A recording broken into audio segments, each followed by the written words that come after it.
परीक्षित को खिला दो। अब तो जैसे ही सुने सुखदेव स्वामी बड़े जोर से ठहाका मार के हंसे, यहां पर देवताओं की हंसी उड़ा दी। क्या कह रहे हैं सुखदेव स्वामी? क्वां सुधा क्वां कथा लोके क्वां क्वाचा क्वां मणिर्महान् ब्रह्मरार्तो विचार्येयं तदा देवांजनहासः।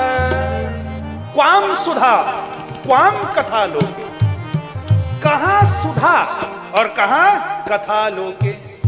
क्वां क्वाचा क्वां मणिर्महान्, कहां पर कांच की गोली और कहां पर बड़ा दिव्य मणि। देखो इंद्र, तुम व्यापारी तो हो, लेकिन मैं भी कोई कच्चा व्यापारी नहीं हूं। बताओ ध्रुव जी, आपके पास हीरा रहेगा और कोई लड़का आके बोलेगा एक काम करे, बाटी को तुम धर लो अपना हीरा, मेरे को तो आप दोगे नहीं। क्यों? आप उसका मोल जानते हो। तो बाटी किसके समान? ये अमृत है। और हीरा क्या है? कथामृत का पान है। क्यों? इसको पीने के बाद तो रहना पड़ेगा, इसकी और कथामृत का पान करने के बाद तो फिर जो भगवान के पास में पहुंचेगा फिर वहां से वापस पुनरागमन नहीं है। ध्येय तो सिद्ध करना पड़ेगा ना। क्या ध्येय है? अगर कहीं मनुष्य तन पर आए हो तो भगवत धाम की ही प्राप्ति है। क्यों? सदगुरुदेव भगवान कहते आहार निद्रा भय मैथुनम च सामान्य में तत् पशुविक नराणाम। आहार माने भोजन, निद्रा माने, मेरी आवाज आ रही है ना? आ रही है ना? पक्का? मैं तोतरात नहीं हूं ना? समझ में आ रही है ना? मैं आपको पहले बताया। अब आप तो मेरे श्रोता हो, मैं तो आपको जगा के रखने वाला हूं। मैं तो जब तक पूछूंगा और जब तक जवाब नहीं आएगा मैं वहीं अटके रहता हूं। आपके तरफ से जवाब आएगा तब तो लगेगा कि हाँ जागृत अवस्था पर है। वरना आजकल तो प्रकाश बाबू कई सफेद हाथी है कथा करने वाले, उनको कोई मतलब नहीं श्रोताओं काहे वो पंडाल लगा देंगे पहले मंजिल में।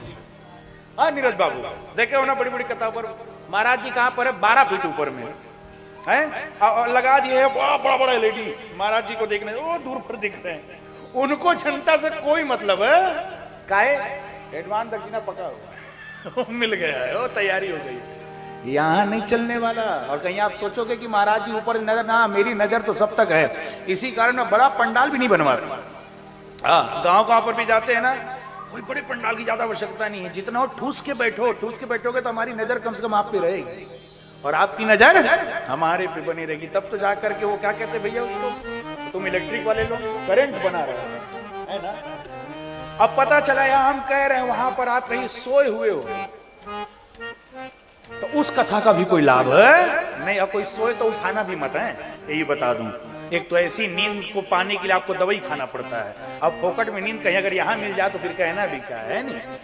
तो ध्रुव परिवार कल कोई बोलना मत कि हम सोने के लिए महाराज जी बोले तो गद्दा उद्दा लगाओ करके, क्यों बता दो है ना। यहां पर देखिए कथा क्या कह रही है, क्वाम क्वाचा क्वाम मणिर्महान्।